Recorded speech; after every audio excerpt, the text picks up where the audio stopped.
Hi, everybody. Welcome to Dave. And Hello. Dave is a medium. So we are going to be talking all about mediumship. So welcome, Dave. Yay. Hey, thank you for having me. And I love it when people say I'm a medium. All I am is a normal person doing what comes naturally. Superb. Okay, well, let's dive into things. So let's talk a bit about clairaudience, clairsentience, and all the clairs. Okay. Do you want to tell us a bit about what they mean and how they sort of appeared with you? Well, I've been working with spirit now 37, 38 years. And as far as the clair goes, they should only be just one, because somebody who is clairvoyant, despite what they think or say, is also clairaudient, is also clairsentient. Whoever invented or came up with the clairs needs to go and sit in a dark corner and ignore them all, in my opinion. Okay, there are no experts, there are no rules when it comes to working with spirit. It is only down to people's personal experiences. Now, if you work clairvoyantly, you get the thought in your mind, but you believe you hear it. So therefore you're working clairaudiently. If you get the thought and believe you're hearing the words, you're talking to yourself in your mind, you are then sensing emotions through the interpretation. So therefore you're working clairsentiently. And it makes me laugh the amount of long list of clairs there is. I honestly believe people just make them up to boost their own egos, but that's my opinion. Okay, everybody must find their own path. If people feel their more strength is in clairaudience, hearing spirit, then that's fine. What people need to realize, there is no right or no wrong way. And when people put certain, you must do this, you must do that, then every individual's natural ability to communicate with spirit gets lowered because they feel like they're doing it wrong.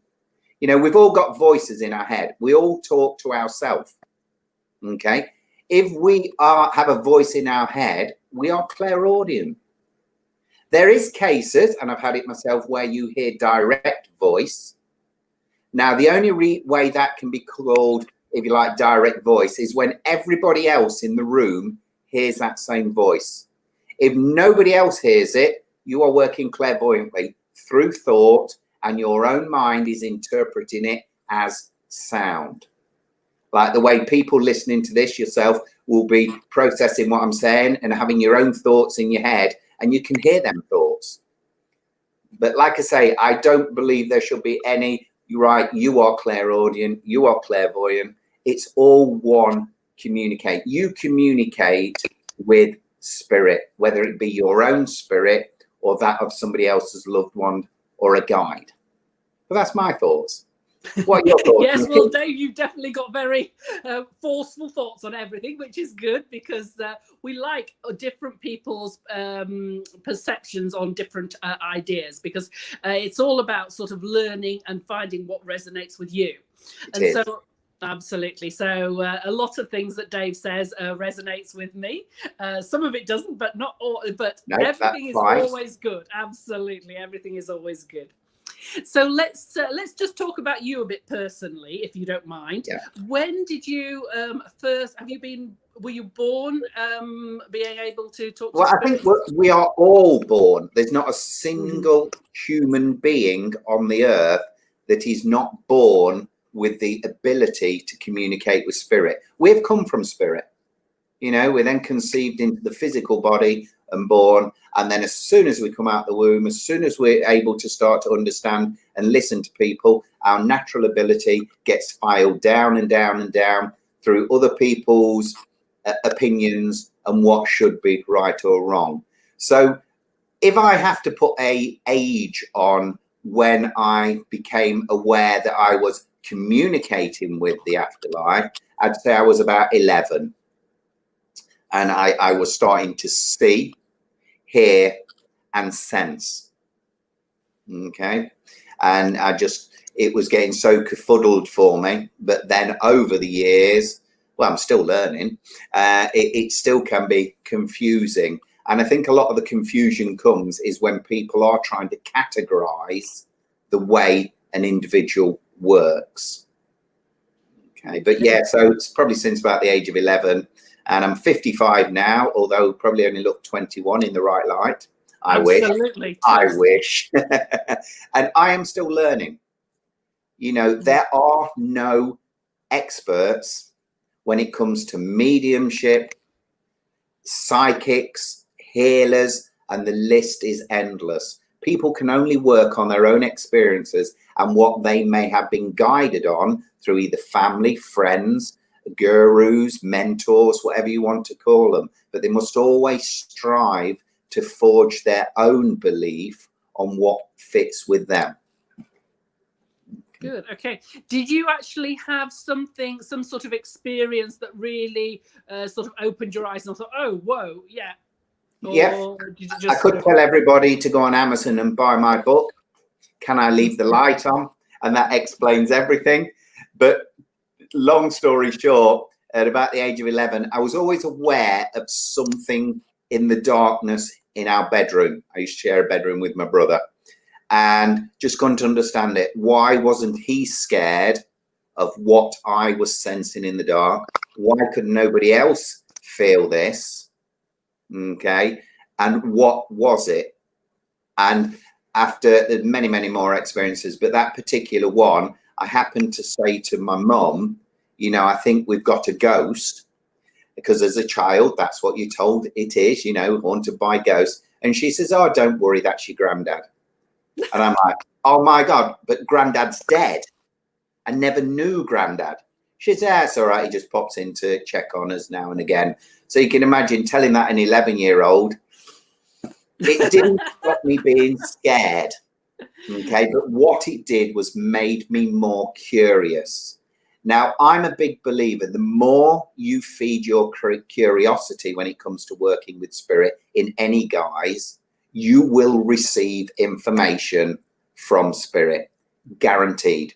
So if somebody goes on a paranormal investigation and they are very curious to, is there anything out there? They will receive or experience something unusual.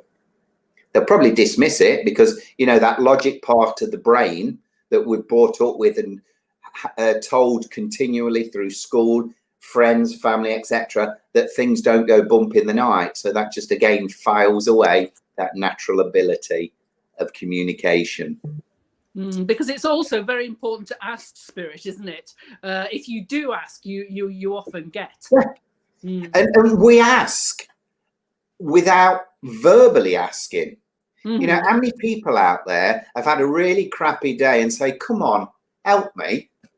You know, whether they're religious or not, it's, come on, give me a break. That is asking a source other than human. So whether you want to call that an angel, a guide, spirit, it doesn't matter. But we all ask and we get the answer. But receiving the answer and, if you like, interpreting that message is the challenge. Okay, because we tend to dismiss it. That intuitive feeling, that gut feeling, we often dismiss. That's coming from spirit. We have to remember we are spirit and we communicate with spirit. Okay. But it gets dismissed so many times. It really saddens me sometimes that when I see people crying out for help, and it's almost like they're slapping them on the face. They just do not know how to interpret it, or that logic side just batters it away. You know, we ask for help from our angels. We ask, a good example I always use, people always say, I need more money. And you go outside and you find a penny, 10 pence, or a euro, depending where, or $1. And you think, oh, that's not a lot. As your wish not been fulfilled.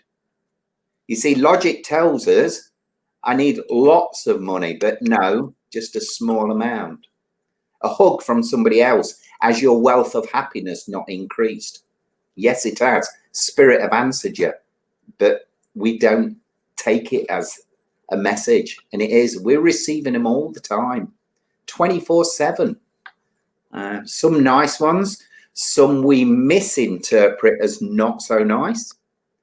You know, when people say they've been taken over or they've got an attachment, it's their interpretation of that energy. We briefly spoke earlier on things about psychics. Yeah, everybody's a psychic, everybody's a medium, but there's different levels. Okay.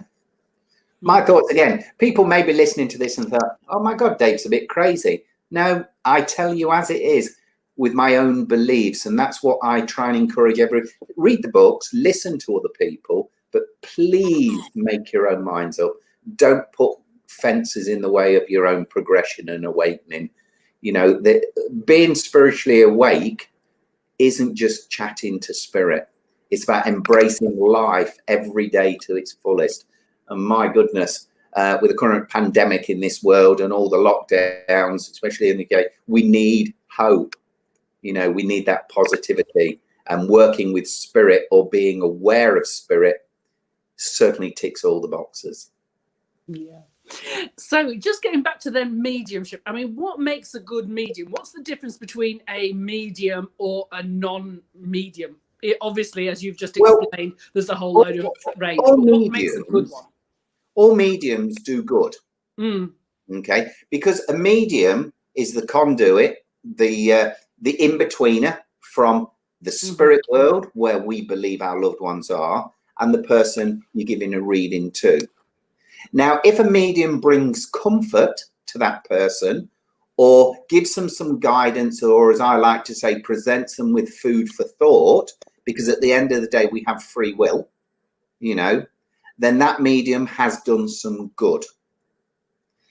To enhance that mediumship, when I train other mediums, I look for that additional evidence that they are connecting to that person. So that may be the character of who they're talking to, spirit side. It may be how they passed, or as a lot of my guides do, and when I get a connection, it's something most random. Okay, it's like I'll use an example that make you laugh. The other month when I was doing a reading, although I had a male energy, I couldn't identify whether it was father, grandfather, brother, uncle, friend, whoever. So I didn't dismiss him. I asked him for the spirit for some information about my sitter that I wouldn't know. And it will make you laugh because I'm going to tell you as it is. He told me to ask her whether or not she'd sorted out the dilemma of the bra strap. Okay. I won't go into full details, but she knew 100% what I meant. Now, to me, that makes a medium's quality a little bit better because you've then got a link. If I was doing a reading, I wouldn't keep pushing for more evidence because the spirit's been accepted. I would be there then to pass on the guidance and reassurance to my sitter. Because if we just give evidence, it's good. But what's the point of a reading? People come for readings, whether it's to a psychic, a medium, tarot, etc., to gain some positivity in their life at that moment in time. So therefore, if a medium can boost that positivity and that reassurance and that guidance with the evidence, then that's another box ticked. Okay, but sometimes a hug, you know, this is from your grandmother, can suffice. It's down to the medium. You know, people say there is good ones, there is bad ones, but who are we to judge? Who are we to judge? So I don't know whether you've seen that film Sister Act. Have you seen the film Sister Act yet? Yeah. With the medium and things. I love that. I just absolutely love that. Are you thinking of Ghost? Sorry? Are you thinking of the film Ghost with Whoopi Goldberg? Oh, gosh, yes, I think I am with Whoopi Goldberg. I watched it last night. I watched it last night with Ota May. It's brilliant. Williams, yes. Yeah, it's absolutely brilliant. That's a great example of somebody that is trying to take advantage of people, but very badly. But then obviously a natural gift when she actually gives it some thought, when Sam Wheat comes in, shows us she can do it. But that's a good example. I have seen some bad psychics. I've had readings from some bad psychics, but are they bad, or have they served a purpose of showing me how it shouldn't be done? It's about finding the positive. You know, So if you if get you, to meet him and it says, oh, I've got a lovely old lady that sits with you, she would have had breathing difficulties. Doesn't that cover 98% of old people nowadays and in the past? That's not good enough. Yeah, she might be sitting there, but what else can she say? With my mediumship, and when I teach others, I work in the fact they need to get a contact, male, female, child, animal, because an animal will communicate in exactly the same way as a human being from the spirit world. So then they need confirmation that that particular spirit is there to give a message of whatever reason to the sitter. And the evidence, the confirmation evidence, and then the message. So if my students can't get the contact, the communicator, can't get the evidence, then I don't allow them to give a message. And I work the same. And this is why evidence and the interpretation, clairaudiently, clairvoyantly, clairsentiently, clairknowingly, or anything, is important that people realize that they work with all the modalities. Great stuff. Wow. Well, that was really interesting. That was superb. So that's just giving us sort of what mediums are sort of looking for in when they are communicating. So a good medium, as you said, will actually understand who's giving the message and things like that. So that's really interesting. This is just a quick one, obviously, today. Is there anything that you would like to say more about mediumship? Whatever you'd like to say before we close? Yeah, whatever you do, whether you read the tarot cards, crystals, or you do direct communication, I believe it's key to work on your interpretation. Why is spirit showing you this? Why are you sensing that? And always remember, spirit can only work with what's in your own head. They quite often will base the message, the guidance, on an experience that you've had. So if you're sitting there doing a reading and you suddenly have a memory coming of a challenging time for yourself, use that constructively, how you came through it, because your sitter will be going through the same situation. Okay, so it is down to the interpretation. For those that want to advance their communication through interpretation, get a pen and paper, write the alphabet down, sit in the quiet and ask spirit, your guide, your angels, to give you a word for every single letter. Now, if you start off doing apple, ball, cat, stop. That's logic. You know, if you think you are struggling and your mind makes it up, stop and work your way through it. There's no time limit. And then pick 3 and go into a deeper interpretation. So if you was given, for example, for X, most people would think X-ray. When I did this years ago, I put the word kiss because X is a kiss. And then I interpret what's a kiss. You know, there's different types of kisses. One passionate, one just a peck on the cheek, one that don't even, you know, one that's thrown. So what message is spirit giving you to pass on? So interpretation is the best way to start of objects, symbols, images. Get your interpretation doing and you're on to a winner. Guaranteed. Guaranteed. Super. Wow, that's cool. Absolutely. I don't think I'd go to the whole 26. I think I'd go for 3. But but then if you don't attempt the 26 and spirit give you something, how can you get the interpretation? Now, the interpretation might be different every time, but it gives you a starting point. It gives you the foundation. So if spirit turned around and gave you, Nikki, a fried egg, how would you interpret that as a message? Okay. Yeah. And for you, I would interpret that as I see the fried egg, I would see it sunny side up, because that's what you always aim for, the sunny side up of life. Now, I'm now working psychically, but with a mediumistic connection because my guide's telling me and helping with the interpretation. This is where psychics and mediums are similar. Okay, but interpretation is key. Absolutely. Could you just give us the difference between a psychic and a medium? Because that's something that people very much confuse. Yeah. Again, it's only my own opinion. I'm not an expert. Nobody is. There's no right or wrong. But a psychic, we all work psychically. Anybody that's got children works psychically. We know what they're going to do. We know when they've been up to no good. We have a psychic link.